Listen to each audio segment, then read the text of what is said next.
Hey there, Emmanuel here. Welcome back to the Tech Wizards channel. In this one, I want to go over a new plugin that I'm going to build that allows us to combine AI and Neovim and provide sort of a better workflow when it comes to interacting with AI agents and going back and forth with them inside of Neovim. Now, I got the inspiration for creating this from the Primeagen. He's building this plugin called 99, and I've just saw a few hours ago that he built sort of a functionality where he could select a function and then ask the AI agent to refactor that function, and then the progress would show up in line. And I got really inspired by that, and I got some few additional ideas on a plugin that I want to build for myself, and then I'm going to share it later with you and make it open source. So I'm going to sort of explain what my idea for this is and a few different ideas besides this refactoring that happens in line that I have. So first, I'm going here back and forth with Claude, and I want to build this integration with OpenCode. So I want to be able to use OpenCode inside of Neovim, whether that is inside of a separate process, like taking advantage of something like Tmux.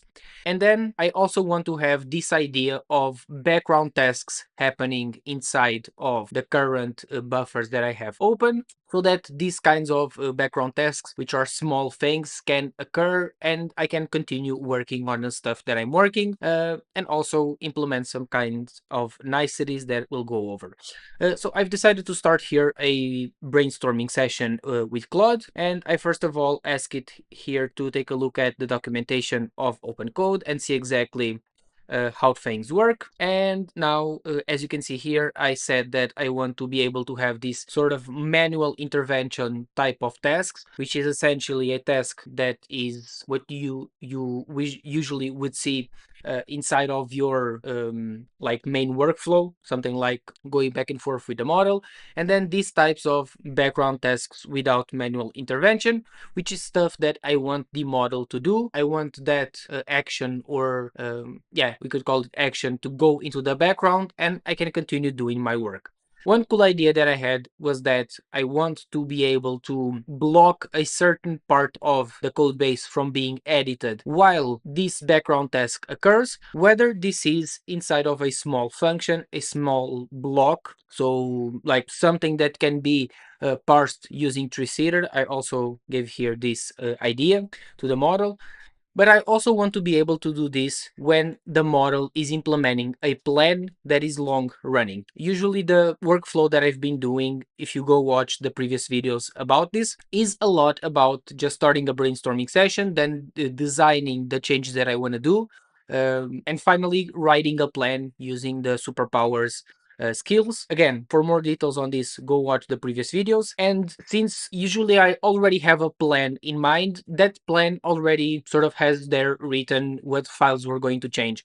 So the cool thing, I think, would be to have sort of like a plugin that locks certain files from being edited, and I can continue doing my work inside of that code base, whether that is with a different agent or myself. I simply try to edit something inside of a inside of Neovim, and I'm prohibited from doing that because the agent is currently like has those files locked, meaning that it's going to try and do some changes to them, and I can update or change features or insert new features inside the code base if I want to use different files, but not with those files specifically. Okay, so this is more or less the idea that I have. So we have here interactive 2E mode and background mode. And then here I say that it's just not just at the function level, but it can also be like select lines level. So we select a few lines, and those lines specifically, whether that's the function itself or just a small part, function level, block level, file level, whatever we might want. And this is more or less what it says here, symbol level. So you can take advantage here of tree-seater and be able to implement something like this. And then here is where I've got stuck a little bit. And again, the very cool part of going through this brainstorming part of things is that we're able to think about these small details even before we start implementing them. So it asks me here if I want to write directly to the file system once a set of changes occurs, or if I want to have like a custom tools that the agent has to call, and then Neovim receives those diffs and applies them. So here I still am not sure, but I'm going to assume that this would be the best approach, the number two.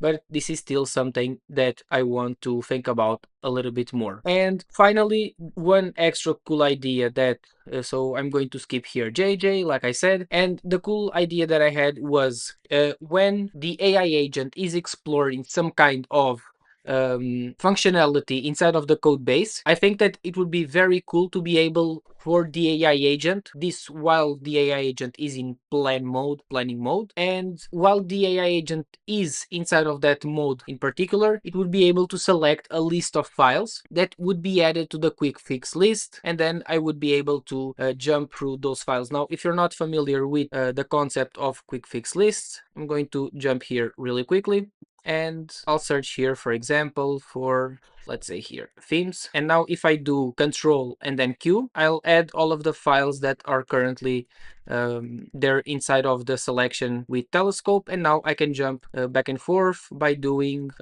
J and K. So by doing J and K, I can jump here back and forth inside of this list. And the main idea that I had would be to basically tell the model, okay, I want to start implementing this feature, so please review the code base and inspect the code base and reference all of the most important files related to the implementation of this feature. And usually what happens is that I then have to go back into Neovim.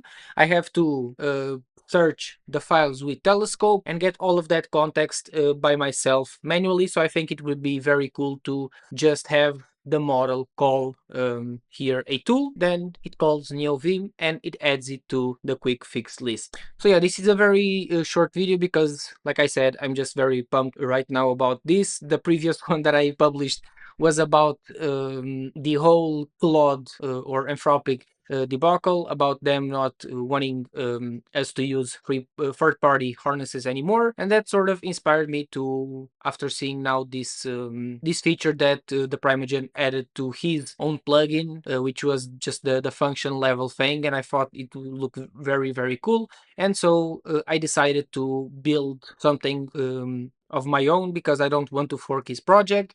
I also didn't even look at the code base or try to inspect further anymore because I don't want to just copy all of the features he had. The only feature here that I got inspiration from was the function thing of being able to select a function and then having the model refactor that function, which is the same thing that happens already with cursor. If we select like the relevant lines, then we could do, I guess, Command K, and then a model shows up, and then we can ask the model to just refactor that particular part of the code base, which is more or less my idea here. But then also integrating that with Reseeder to be able to like extract particular parts of the code base, so that I could even maybe have like a selection already done for me, so I don't have to select a function, can just like hit a particular key map and that would happen.